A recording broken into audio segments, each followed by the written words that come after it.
Alhamdulillah wassalatu wassalamu ala Rasulillah wa ala alihi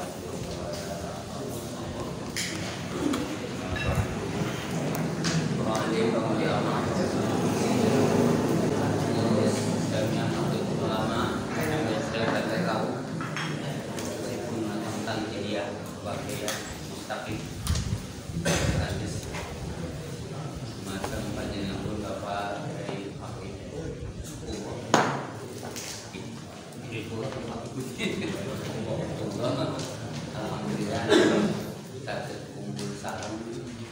Kalau memiliki pengen membahas tentang kajian tafsir, melihat ada apa itu di Sukino ini, ada majelis tafsir Al-Quran. Kenapa NU tidak mengkaji tentang tafsir Al-Quran? Pertama, kami mau mengkaji tentang A'udzu billahi minasyaitonir rajim sebelum Fatihah. Barangkali dari para kiai ini ada yang tahu tentang A'udzu billahi minasyaitonir rajim dalam bacaan Al-Quran atau dalam bacaan sholat. Dipersilahkan pada para kiai yang telah belajar tentang A'udzu billahi minasyaitonir rajim. Monggo, saya tidak menutup untuk semua bisa berpendapat dalam kajian tafsir. Barangkali ada yang telah belajar tentang A'udzu billahi minasyaitonir rajim, silahkan dikeluarkan tentang pengetahuan itu. Monggo. Bapak-bapak, Pak Kiai saja, ya. Langsung saja sama Pak Kiai. Betul, enggak. Ini saya kan kemarin begini ngomong sama Pak Kiai Amin. Tolong kiai-kiai suruh baca tafsir-tafsir Al-Quran, terutama Fatihah dari berbagai macam tafsir. Jadi kalau saya mentafsiri Al-Quran kemudian jenengannya tinggal makan saja, ya sayanya hanya saya sendiri, saya nggak dapat dari jenengan. Jadi supaya sama-sama dapat, makanya saya ngomong tolong baca tafsir masing-masing. Banyak sekarang tafsir baik di internet maupun di HP maupun di kitab-kitab sekarang sudah banyak tentang tafsir. Ada Ibnu Katsir, ada Al-Qurtubi, ada Tobari, ada Bedawi, ada Baghawi, ada tafsir Marah Lube, kemudian ada tafsir Sufwatut Tafasir yang kekinian. Tafsir yang kekinian itu karangan kemarin baru dikasih sekitar 2 tahun. Karangannya Ali As-Subuni itu lupa.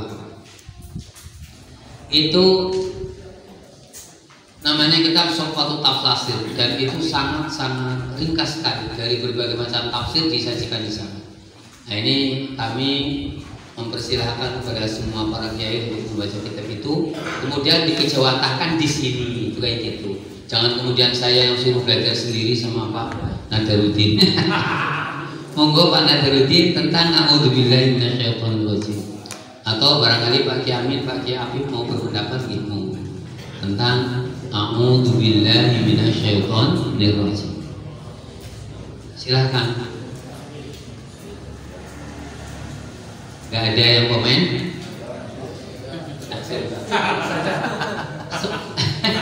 Kalau langsung saya yang baca sendiri gitu kan, nggak baca kan enak banget. A'udzubillahi minasyaitonir rajim, di keterangan-keterangan yang ada itu ketika sholat itu ya dibaca, sunnah untuk dibaca. Kemudian Bismillahirrahmanirrahim inilah yang kemudian banyak pendapat. Imam Hanafi tidak memasukkan di situ, Imam Malik tidak memasukkan di ayat Al-Fatihah, tetapi Imam Syafi'i memasukkan di surat Al-Fatihah. Pertanyaan selanjutnya, kemungkinan jenengan akan mengatakan, oh kalau begitu berarti ayat Al-Fatihah jumlahnya ayatnya berkurang. Enggak, sekalipun dikurang Bismillah tetap ayatnya 7, tinggal bacanya jenengan saja. Ghairil maghdubi alaihim waladdallin, dihitung 1 ayat, jadinya pas 7. Ketika Bismillah tidak diikutkan. Makanya kalau jenengan kok nemoni imam ketika sholat maghrib tidak baca apa Bismillah langsung Alhamdulillahirabbil alamin. Jangan bisa paham, pernah ngaji tafsir kayak gitu maksud saya. Gitu. Ada yang bertanya? Silahkan monggo tentang Fatihah yang diperselisihkan. Imam Abu Hanifah sama Imam Malik memang tidak menggunakan Bismillah. Tapi Imam Syafi'i Bismillahirrahmanirrahim ayatul minha. Bismillahirrahmanirrahim adalah ayat daripada Al-Fatihah. Jadi dengan kalau ada orang baca langsung Alhamdulillah, oh mungkin dia mazhabnya Maliki atau mazhabnya Hanafi. Tapi kalau baca pakai Bismillah berarti mazhabnya Imam Syafi'i atau Imam Ahmad ibnu Hanbal. Itu kayak gitu. Ya, yang saya belum tahu ini yang saya lagi cari-cari barangkali ini Pak Kiai ada yang tahu. Saya belum mendapatkan tentang asbabun nuzul ayat surat Al-Fatihah. Barangkali ada yang tahu, monggo berkomentar. Ini PR buat saya dan sampai sekarang belum ketemu. Di tafsir Ibnu Katsir mengatakan tidak menyebutkan tentang asbabun nuzul daripada surat Al-Fatihah. Oke gitu. Barangkali jenengan tahu, ada yang tahu, oh ini asbabun nuzulnya Al-Fatihah. Saya terima kasih Pak. Kira-kira di kitab apa keterangan itu? Itu saya belum tahu. Monggo Pak Kiai barangkali ada yang ngerti dari yang ada, atau Pak Kiai Cinanas ini monggo menjawab. Ya. Pak Kiai bukan mau menjawab, tapi kami yang di Cinanas paling ujung PCB perbatasan Cilacap Brebes. Jadi orang kampung kadang-kadang seperti Pak Kiai tadi sebutkan, masalah tafsir yang orang-orang desa melihat itu di TV, Pak Sugino itu tadi. Iya. Kadang-kadang kan kalau tidak tahu nanti Mas itu sih ngaji padahal penakan mending TV bener ora gitu kadang-kadang. Iya. Lamun Pak Kiai sekarang menerangkan, kami juga ke masyarakat. Oh gitu. Itu saja. Oh, yang lain barangkali ada yang punya pendapat. Saya lagi masih bingung. Di sana ada keterangan begini. Surat Al-Fatihah ini turun. Ada yang mengatakan di Mekah, ada yang mengatakan di Madinah. Kita lebih cenderung untuk mengatakan Al-Fatihah ini turun di Mekah, karena diwajibkannya sholat itu Nabi masih di Mekah. Itu kayak gitu toh. Tapi asbabul nuzulnya saya belum tahu. Pak Kiai, tapi barangkali mau komentar. Pak Jamin, barangkali tahu Pak Jamin. Tentang Al-Quran dan lain sebagainya, tentang tafsir, tentang ngaji, tentu ini kita kalau memahami ini dunianya ngaji ya, bukan dunia program, maunya ngaji. Apa yang disampaikan tadi oleh Pak Ustadz yang dari kebetulan pernah bareng dengan saya di Bangbayang, waktu beliau di mana kuliah ya kuliah Pak. Kalau secara inti asbabun nuzul saya pun tidak tahu. Jadi saya juga pernah mendengar keterangan Pak Kiai Arusnudri bahwa di Cirebon itu di pondok standar tajwidah, kalau para qori mau tampil itu diasahnya di situ Pak, daerah Kempek Pak Yai. Itu tidak boleh auzu lagi. Artinya begitu. Kalau pidato, qala Allah Ta'ala fil Qur'anil Karim, a'udzu billahi minasyaitonir rajim. Jangan pakai auzu, karena auzu itu bukan firman Allah gitu. Nah, itu juga masalah. Jadi kalau sudah qala Allah Ta'ala fil Qur'anil Karim langsung buat gitu. Jadi itu kalau tadinya mengatakan amma ba'du fa qala Allah Ta'ala fil Qur'anil Karim, itu jangan pakai aku. Tapi kalau ingat lagi kepada wa idza qira'al Quran bismillah gitu ya. Itu juga bahan pembahasan kita. Nah, karena itu tadi Pak Ustadz menyampaikan bahwa di kampung sana yang jalannya juga kayak begini, sementara belum Sebelum tahu tafsir, tahu-tahu sudah memakai yang Pak Sukino itu di Majelis MTA ya? MTA. Ya ini kebetulan kita sebagai warga NU, pengurus NU, kebetulan waktu ngaji saya dulu mudah di sana, itu kan saya diwanti-wanti oleh panitia, ada Pak, MTA, di mana kebetulan transitnya saya di rumah situ. Ya hati-hati sekali saya ngobrolnya, tapi khas orang nama kahun dah akrab kurang. Jadi dalam menghirup jenjal mental saya mau capek. Nah itu saja Pak Yai. Maksud saya ingin menyampaikan kasus yang disampaikan itu dengan kasus ngaji saya di Cina dan pentingnya kita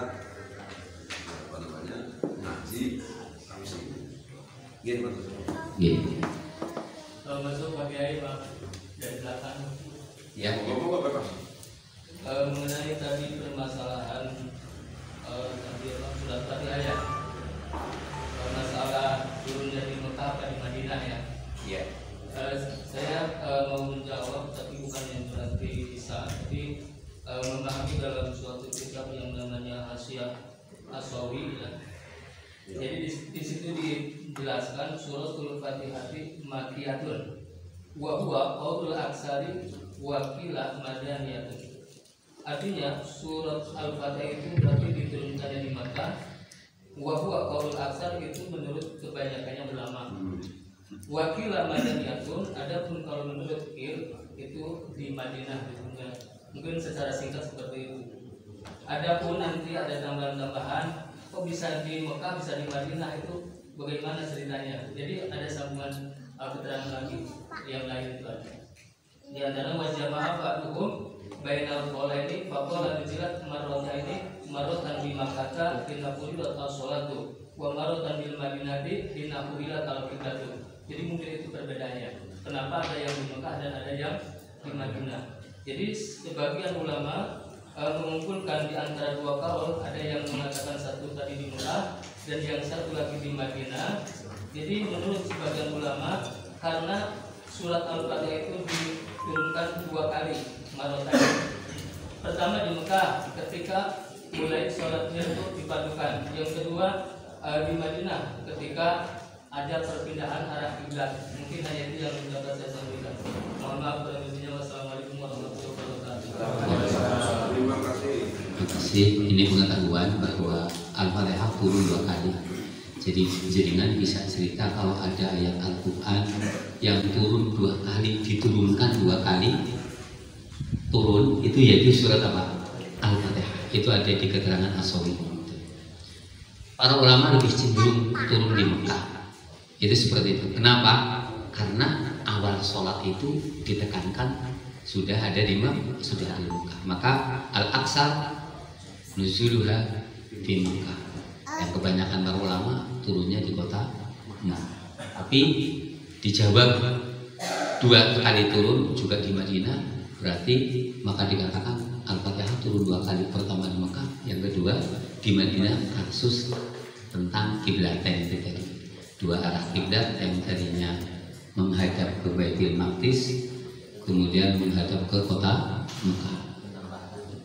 Ya, kemudian. Ya, mungkin yang akhirnya Fatihah itu dinamakan juga surat Sabqul Masani. Sabqul Masani itu hadis yang menerangkan tentang Quran yang menerangkan tentang apa? Al-Fatihah. Sabqul Masani itu 7 ayat yang diulang-ulang. Itu gitu. Ini tentang Al-Fatihah. Jadi yang PR buat para kiai, tolong carikan asbabun nuzul Al-Fatihah. Itu kayak gitu. Sampai sekarang saya belum ketemu. Jadi ada kata-kata seperti itu. Ada khusus kitab namanya Tafsir Al-Fatihah, yaitu takrirat dari ulama Jawa Timur yang menerangkan tentang Al-Fatihah. Banyak sekali. Cuman sayangnya kayaknya belum diterjemahkan. Jadi ada takrirat itu kumpulan-kumpulan pendapat-pendapat ulama yang diambil dari beberapa kitab yang kemudian disusun jadi kitab. Itu namanya Tafsir Al-Fatihah. Itu sebetulnya bentuknya takrirat, mengambil dari kitab-kitab besar yang kemudian disimpulkan jadilah namanya Tafsir Al-Mawdu'i secara tematik, yaitu tafsir Al-Fatihah. Monggo panjenengan bisa beli di toko-toko kitab. Itu Al-Fatihah. Untuk selanjutnya tentang Bismillahirrahmanirrahim. Kalau melihat di takridot itu tadi, barang siapa yang mau membaca Bismillahirrahmanirrahim sekian kali monggo panjenengan kaji di sana. Ada yang sampai 12.000 kali, ada yang sehari 1.000 kali. Itu insya Allah cita-citanya akan tercapai. Itu di sisi lain, itu hanya sekedar pengetahuan. Makanya saya tadi ngomong, barangkali ada yang sudah baca kitab, monggo dikeluarkan di sini untuk kita semua, bukan hanya untuk jenengan tidak mau kayak tadi pendapat itu juga menurut saya kami akhirnya ingat dengan itu dan pengetahuan masuk buat kita semua. Sedikit mau menerangkan, masih ada lagi yang mau berpendapat, monggo. Ini saya jangan ngomong sendirian ya. Tentang tafsir, ya monggo. Iya Pak Kaji, monggo. Assalamualaikum warahmatullahi wabarakatuh. Waalaikumsalam. Di sini saya tidak akan